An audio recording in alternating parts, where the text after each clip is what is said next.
آج کی گفتگو کا عنوان اللہ عز و جل کی خفیہ تدبیر۔ حدیث مبارکہ حضرت سیدنا عبداللہ ابن مسعود رضی اللہ تعالیٰ عنہ سے روایت ہے، حضور نبی رحمت صلی اللہ علیہ وآلہ وسلم نے ہمیں حدیث بیان کی۔ حضرت عبداللہ بن مسعود فرماتے ہیں کہ حضور علیہ السلام نے ہمیں حدیث بیان کی اور آپ صلی اللہ علیہ وآلہ وسلم قول و فعل میں بالکل سچے ہیں۔ ارشاد فرمایا، بے شک تم میں سے ہر ایک اپنی ماں کے پیٹ میں 40 دن تک نطفے کی صورت میں رہتا ہے، پھر وہ جمع ہوا خون بن جاتا ہے اور 40 دن تک وہ اسی طرح رہتا ہے، پھر وہ گوشت کا ٹکڑا بن جاتا ہے اور 40 دن تک اسی طرح رہتا ہے، پھر ایک فرشتہ اس کی طرف بھیجا جاتا ہے، وہ اس پہ روح پھونکتا ہے اور اسے 4 چیزیں لکھنے کا حکم دیا جاتا ہے۔ پہلی چیز اس کا رزق، دوسری موت کی مدت، اور تیسرا اس کا عمل، اور چوتھی خوش بختی یا بدبختی۔ نبی علیہ السلام نے فرمایا، اس ذات کی قسم جس کے قبضہ قدرت میں محمد صلی اللہ علیہ وآلہ وسلم کی جان ہے کہ اس مالک کے سوا کوئی معبود نہیں، بے شک تم میں سے کوئی بڑا شخص جنتیوں والے عمل کرتا رہتا ہے حتیٰ کہ اس کے اور جنت کے درمیان ایک گز کا فاصلہ رہ جاتا ہے، پھر تقدیر الہی اس پر غالب آتی ہے اور وہ جہنمیوں والے عمل کرتا رہتا ہے اور وہ جہنم میں داخل ہو جاتا ہے۔ اور نبی علیہ السلام نے ارشاد فرمایا، اور تم میں سے ایک شخص جہنمیوں والے عمل کرتا رہتا ہے یہاں تک کہ اس کے اور جہنم کے درمیان صرف ایک گز کا فاصلہ رہ جاتا ہے، پھر تقدیر الہی اس پر غالب آ جاتی ہے اور وہ جنتیوں والے عمل کرتا رہتا ہے اور جنت میں داخل ہو جاتا ہے۔ تو سامعین محترم، انسان بظاہر نیک اعمال کرتا رہتا ہے اور اس کی موت کا وقت قریب آ جاتا ہے اور پھر وہ اپنی زندگی کے آخری ایام میں ایسے اعمال کرتا ہے جن کی وجہ سے وہ جہنم میں داخل ہو جاتا ہے، جبکہ کوئی شخص برے اعمال کرتا رہتا ہے اور اپنے آخری ایام میں نیک اعمال کرنے لگ جاتا ہے اور جنت میں داخل ہو جاتا ہے۔ تو مومن کو ہر وقت اپنے خاتمہ کے لیے ڈرتے رہنا چاہیے۔ جو نیک اعمال کرے اسے فخر نہیں کرنا چاہیے کہ کہیں ایسا نہ ہو کہ ساری زندگی نیک اعمال کرے اور زندگی کے آخری ایام میں نیکیوں کو چھوڑ کر گناہ بھرے کام کرنا شروع کر دے اور جہنم میں داخل ہو جائے۔ مفسر شہیر حکیم الامت مفتی احمد یار خان نعیمی رحمت اللہ تعالی علیہ آپ فرماتے ہیں کہ کوئی ایمان لا کر متقی بن کے مرتا ہے، لہذا کوئی بدکار رب سے مایوس نہ ہو اور کوئی نیکوکار اپنے تقوی پر فخر نہ کرے۔ اللہ سب کو خاتمہ بالخیر عطا فرمائے۔ تو اس حدیث مبارکہ میں حضرت عبداللہ بن مسعود رضی اللہ تعالیٰ عنہ نے نبی کریم رؤوف الرحیم صلی اللہ علیہ وآلہ وسلم کے 2 اوصاف بیان فرمائے۔ مفتی حکیم الامت مفتی احمد یار خان نعیمی رحمت اللہ تعالیٰ نے اس کی شرح بیان کرتے ہوئے فرماتے ہیں کہ صادق وہ جس کے سارے اقوال سچے ہوں، مصدوق وہ جس کے سارے اعمال سچے ہوں، اور دوسرا فرمایا کہ صادق وہ جو ہوش سنبھال کر سچ بولے اور مصدوق وہ جو پہلے ہی سے سچا ہو، یا فرمایا صادق وہ جو واقعہ کے مطابق خبر دے اور مصدوق وہ جو اپنی زبان سے کہہ دے واقعہ اس کے مطابق ہو جائے۔ تو حضور علیہ السلام کی ذات اقدس میں یہ سارے مراحل موجود تھے، سارے صفات، سارے اوصاف موجود تھے۔ تو حضرت عبداللہ بن مسعود رضی اللہ تعالیٰ عنہ فرماتے ہیں کہ میرے کریم آقا صلی اللہ علیہ وآلہ وسلم اپنے قول و فعل میں بالکل سچے تھے۔ تو حدیث مبارکہ میں فرمایا گیا کہ اللہ ماں کے پیٹ میں نطفے کو 40 دن رکھتا ہے، پھر اسے جمع ہوا خون بنا دیتا ہے، پھر 40 دن کے بعد وہ گوشت کا ٹکڑا بن جاتا ہے، پھر اس کی صورت بنائی جاتی ہے اور اس میں روح پھونکی جاتی ہے، انسان کی تخلیق میں اتنے مراحل کیوں رکھے گئے؟ حالانکہ اللہ تبارک و تعالیٰ تو اس بات پر قادر ہے کہ وہ آن کی آن میں انسان کو پیدا فرما دے۔ تخلیق انسانی کے مختلف مراحل کی حکمتیں بیان کرتے ہوئے علامہ بدر الدین عینی رحمۃ اللہ تعالی فرماتے ہیں کہ بے شک اللہ اس بات پر قادر ہے کہ وہ ایک لمحے میں انسان کو پیدا کر دے، لیکن اس نے انسان کی تخلیق کے چند مراحل جو رکھے، جو حدیث مبارکہ میں بیان ہوئے، اس میں بھی چند حکمتیں ہیں۔ وہ حکمتیں کیا ہیں؟ وہ یہ کہ اگر اللہ انسان کو یکدم پیدا کرتا تو اس میں اس کی ماں کے لیے بہت دشواری ہوتی، کیونکہ اسے اس کی عادت نہیں ہے، اور وہ بسا اوقات ماں کے لیے ہلاک ہونے کا بھی اندیشہ ہو جاتا ہے۔ اس لیے پہلے نطفہ بنایا، پھر جب وہ اسے اس کی عادت ہو گئی تو اس کے بعد اسے خون کا لوتھڑا کر دیا۔ اسی طرح مراحل طے کر کے بچہ مکمل کیا گیا۔ اور دوسری حکمت یہ کہ انسان کو مرحلہ وار پیدا کرنے میں اللہ کی قدرت اور نعمت کا اظہار ہے، تاکہ بندے اللہ کی عبادت کریں اور اس کا شکر بجا لائیں کہ اس مصور نے کیسے کیسے مراحل پر سے گزار کر کیسی اچھی صورت سے انسان کو پیدا کیا ہے، اور اللہ نے انسان کو عقل، فہم، فطانت، ذہانت عطا فرمائی۔ یہ اللہ کی حکمت ہے۔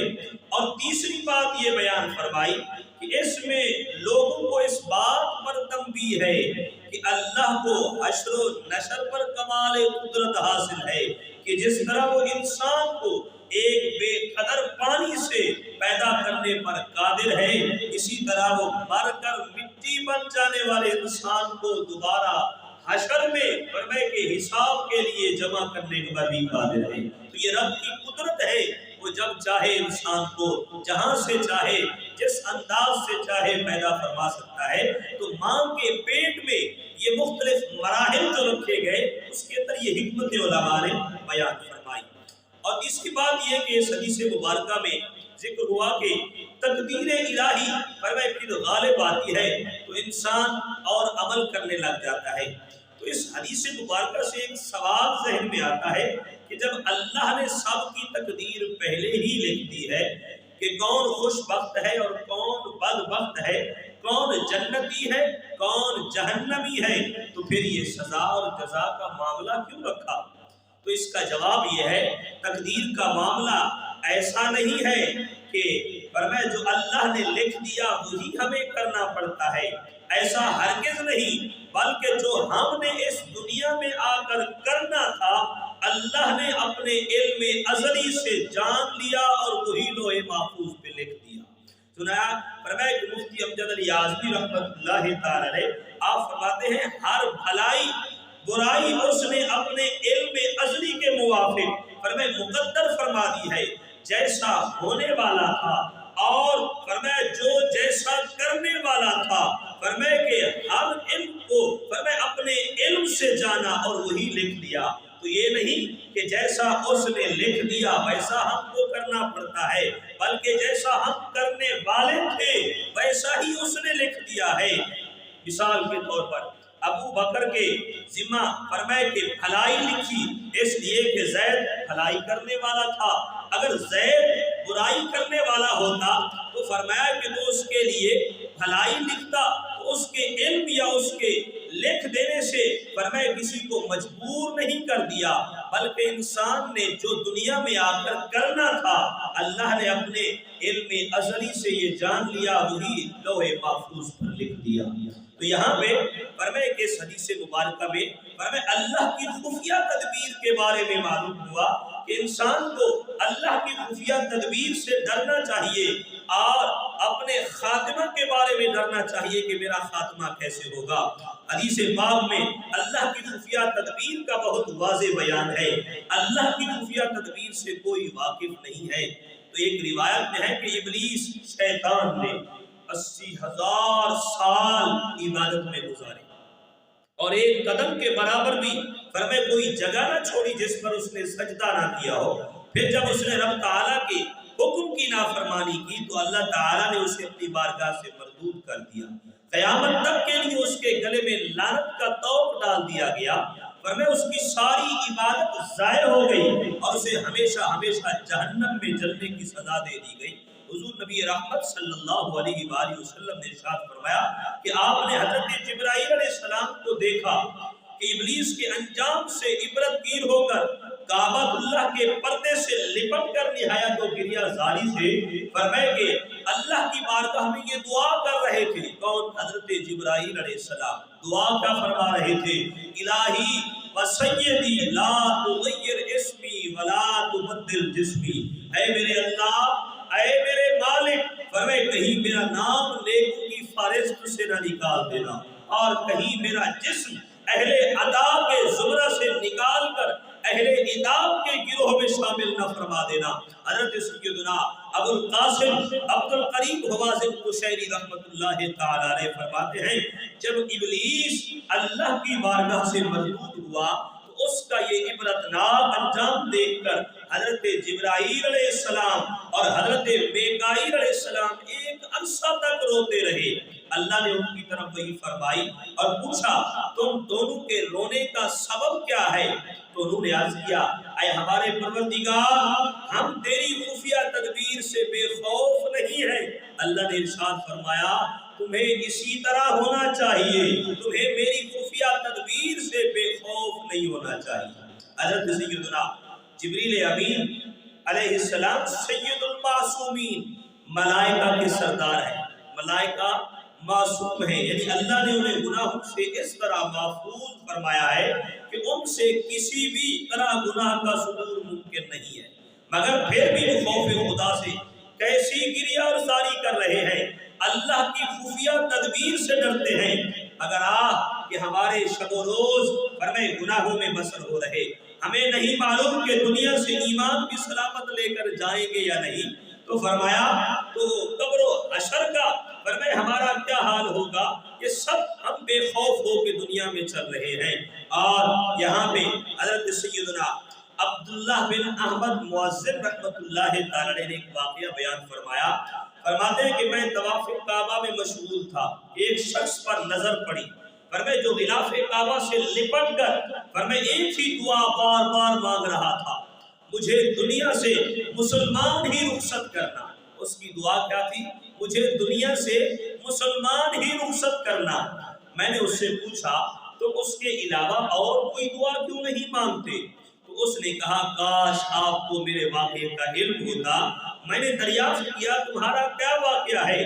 تو اس نے بتایا کہ میرے دو بھائی تھے، بڑے بھائی نے 40 سال تک مسجد میں بلا معاوضہ اذان دی اور فرمائے جب اس کی موت کا وقت آیا تو اس نے قرآن پاک مانگا اور ہم نے اسے دیا تاکہ اس سے برکتیں حاصل کرے، مگر قرآن شریف ہاتھ میں لے کر کہنے لگا تم سب گواہ ہو جاؤ میں قرآن کے تمام اعتقادات و احکامات سے بیزاری اور نصرانی مذہب اختیار کرتا ہوں۔ فرمائے معاذ اللہ، پھر وہ مر گیا۔ اس کے بعد دوسرے بھائی نے فرمایا 30 سال تک مسجد میں فی سبیل اللہ اذان دی، مگر اس نے بھی آخری وقت میں نصرانی مذہب اختیار کر لیا۔ لہذا میں اپنے خاتمہ کے بارے میں بے حد فکر مند ہوں اور ہر وقت خاتمہ بالخیر کی دعا مانگتا رہتا ہوں۔ تو حضرت سیدنا عبداللہ بن احمد مؤذن رحمت اللہ تعالی نے اس سے پوچھا تمہارے دونوں بھائی ایسا کون سا گناہ کرتے تھے؟ اس نے بتایا وہ غیر عورتوں میں دلچسپی لیتے تھے اور امرتوں یعنی بیریش لڑکوں کو شہوت سے دیکھا کرتے تھے، اسی گناہ کے سبب ان کا ایمان سلامت نہیں گیا۔